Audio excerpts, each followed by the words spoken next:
La reflexión de la semana estará a cargo del economista en macro y microeconomía, es conferencista. Desde Ecuador escuchamos a Rafael Bahamonte Cobo.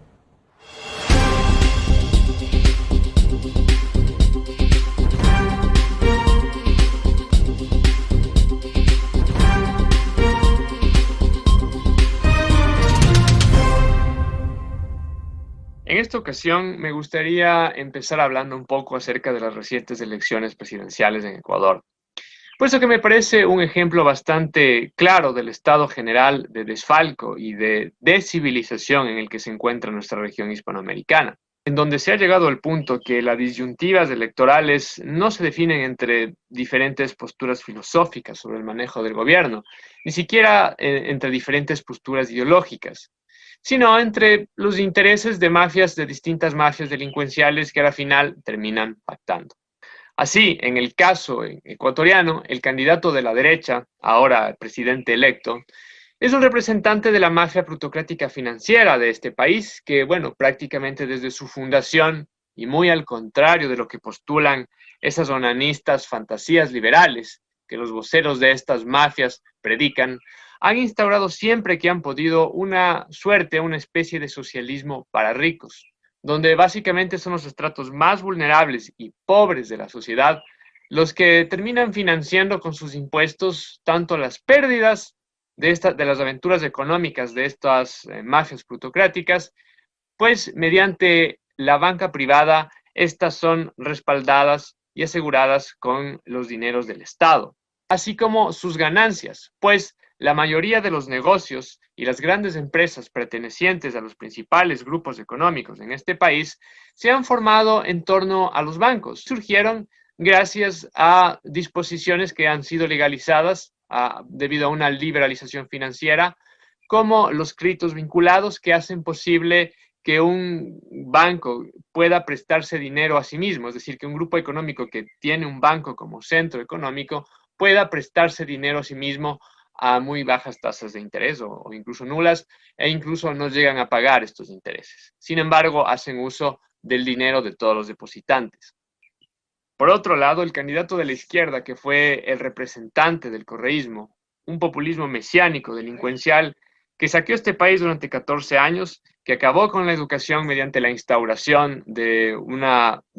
adoctrinamiento pseudo-ideológico, que ha saqueado las arcas del Estado, que ha llenado de redes clientelares mafiosas todo el sector público, que ha entablado lazos de comunicación con el narcotráfico, a quien le ha permitido crear toda clase de estructuras de crimen organizado en el país y que se ha alineado, y esto es muy preocupante, con el imperialismo chino, a quien prácticamente le ha regalado miles de millones de dólares en recursos naturales.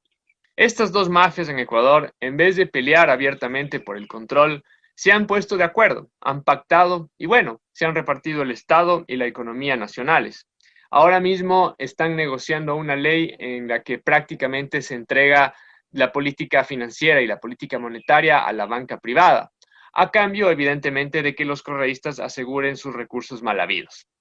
perpetuándose así un estado general de desfalco y de descivilización en todo el país. Como dije antes, me parece que este es un ejemplo del estado general en toda la región hispanoamericana,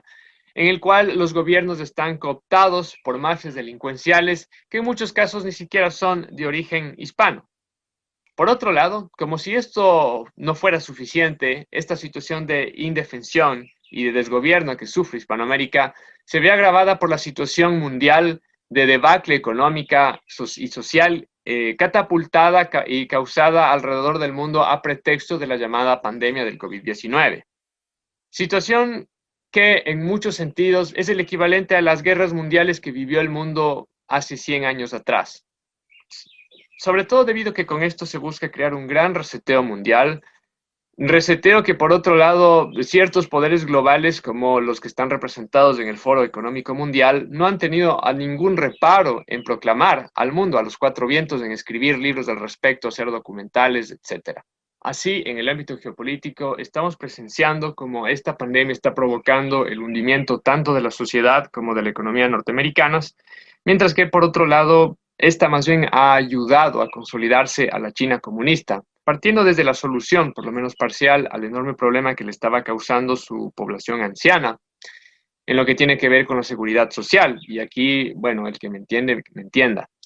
Hasta las enormes cantidades de dinero que le ha producido debido a la venta de toda suerte de insumos médicos, incluyendo las vacunas. En el ámbito financiero y monetario, ya los máximos representantes del FMI, como de Basilea, se han pronunciado respecto a la inminente necesidad del surgimiento de una nueva moneda que reemplace al dólar como la Reserva Internacional y que será digital y centralizada. Por otro lado, en el ámbito de las libertades civiles, y esto es muy importante, se ha utilizado a la pandemia como excusa para adoptar una serie de medidas autoritarias que se han ido normalizando en la población, así como también se han impulsado una serie de alianzas público-privadas que han entregado facultades de gobierno y de políticas públicas a ciertas grandes corporaciones transnacionales. Y esto es bastante grave, puesto que aquello da pie a una serie de medidas incluso más peligrosas y totalitarias, más aún de ser la China comunista la que ocupe el vacío de poder que está dejando en estos momentos Estados Unidos. Y más aún con el surgimiento inminente de ciertas tecnologías que están a punto de emerger en las próximas décadas y que darán lugar a armas de control y dominio que rayan ya en lo siniestro y en lo depravado. El panorama es pues bastante complejo. Llegado en este punto, me gustaría hablar sinceramente. Tiempos aciagos elevan y endurecen a los fuertes. Y la mayor fortaleza que un hombre o una mujer pueda tener jamás yace en su conexión íntima con la divinidad, con Dios. Sí, con Dios, puesto que lo trascendente, lo divino, incluso lo espectral y lo preternatural, no son categorías de ficción o separadas de lo que hemos llegado a denominar como la realidad física o material de las cosas. Y sobre esto, bueno, muchas mentes brillantes, privilegiadas alrededor del mundo, están ya desarrollando nuevas teorías científicas, nuevos modelos de la realidad con un marco epistemológico muchísimo más amplio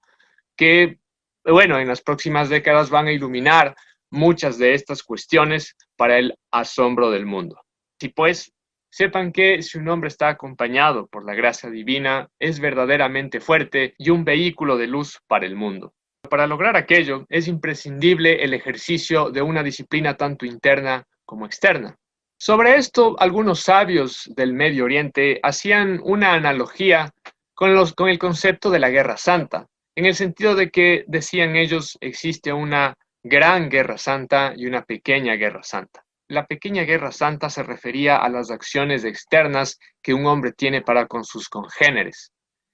y dentro de las cuales, por supuesto, estaba irse a la guerra por una causa justa o por un peligro inminente.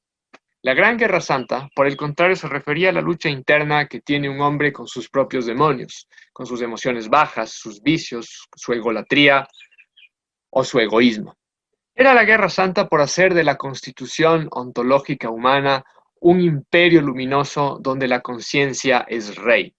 Pues, así en la física como en la metafísica, existe una función de correspondencia en donde para que un receptor pueda entrar en sintonía con un emisor, éste debe primero entrar en su misma frecuencia, en una frecuencia similar. Así, si un hombre busca ser partícipe de la gracia divina, éste debe primero llegar a tener una vibración, una armonía resultante de una vida de principios, de una vida de conciencia. Y si cada uno de nosotros busca sinceramente hacer esa buena guerra, sin desmayar, estaremos contrarrestando de maneras insospechadas el estadio general de disolución y de descivilización que sufre nuestra región y el mundo.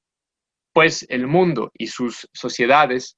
son simplemente el reflejo del estado interno de quienes colectivamente lo conformamos.